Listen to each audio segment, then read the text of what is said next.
Morning friends, দেখুন আমার adenium গাছে একটা গাছেই দু রকম ফুল ফোটে। খুব সুন্দর ফুলের কালার।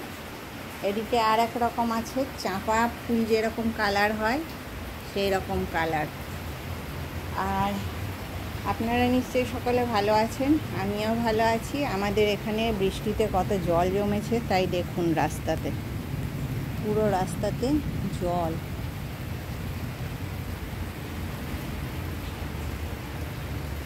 এদিকেও রাস্তাতে রাস্তাতে জল আছে, সব দিকেই জল দেখা যাচ্ছে একেবারে। এই জলগুলো আবার কিছুক্ষণ পরেই নেমে যাবে। তাহলে চলুন আজকে আমি আমার রেসিপিটা আরম্ভ করি। কড়াই আমি তেল দিয়ে দিয়েছি। আজকে আমি ডিম রান্না করব। ডিমটা সেদ্ধ করে অল্প অল্প চিড়ে নিয়েছি গাগুলো, আর নুন আর হলুদ মাখিয়ে নিয়েছি অল্প করে। এবারে তেলটা গরম হয়ে গেলেই আমি ডিম কটা ভেজে নেব।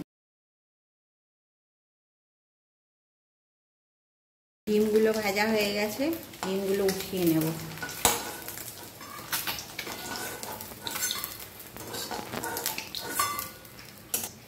ওই তেলের ওপর তেজপাতা দিলাম। এবারে পেঁয়াজ বাটা দেব।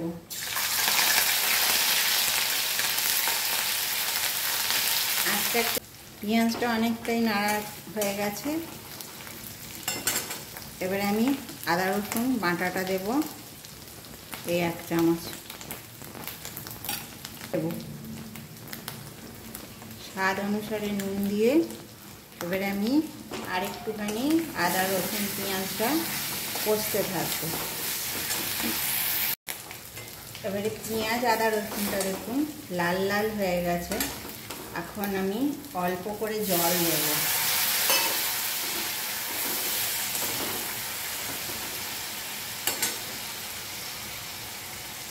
মশলা দেব, জিরে, ধনে, গোলমরিচ।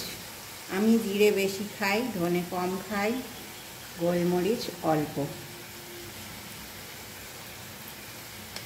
যদি আমি 100 গ্রাম জিরেকে গুঁড়ো করি, তাহলে আমি 50 গ্রাম ধনে দিই।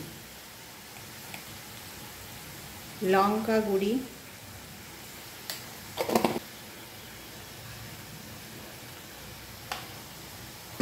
এটাকে কষবো।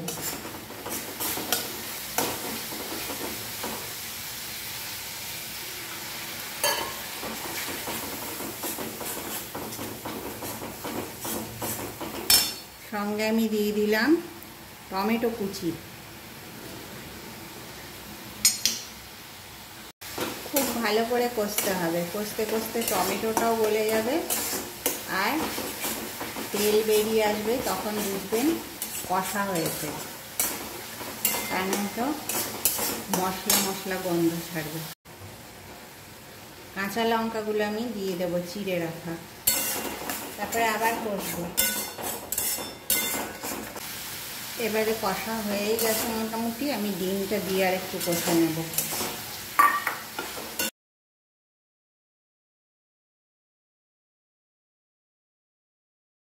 এর মধ্যে আমি জলটা দিয়ে দেব।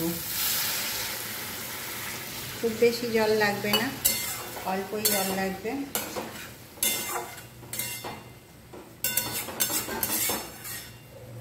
এবারে ঢাকা দিয়ে দেব।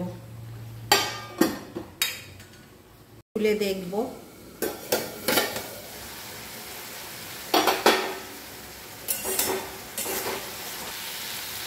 অল্প করে ঘি দিয়ে দিলাম, গরম মশলা, এলাচ ঠুকে রেখেছিলাম ওইটাও দিয়ে দিলাম। এবারে আমাদের ডিমের কারিটা হয়ে গেছে। এইভাবে আপনারাও ডিমের কারি বানাবেন, বানিয়ে আমাকে জানাবেন কেমন লাগলো। আর এই ডিমের কারি রুটি দিয়ে খুব ভাল লাগে, টিফিনের সঙ্গে, ভাতের সঙ্গে ভাল লাগে, আর পরোটা লুচি এগুলো দিয়ে তো ভালোই লাগবে খেতে। আপনারা আমার পাশে থাকবেন, আর আমার চ্যানেলটাকে আপনারা লাইক, শেয়ার, সাবস্ক্রাইব করবেন। তাহলে এই পর্যন্ত, নমস্কার।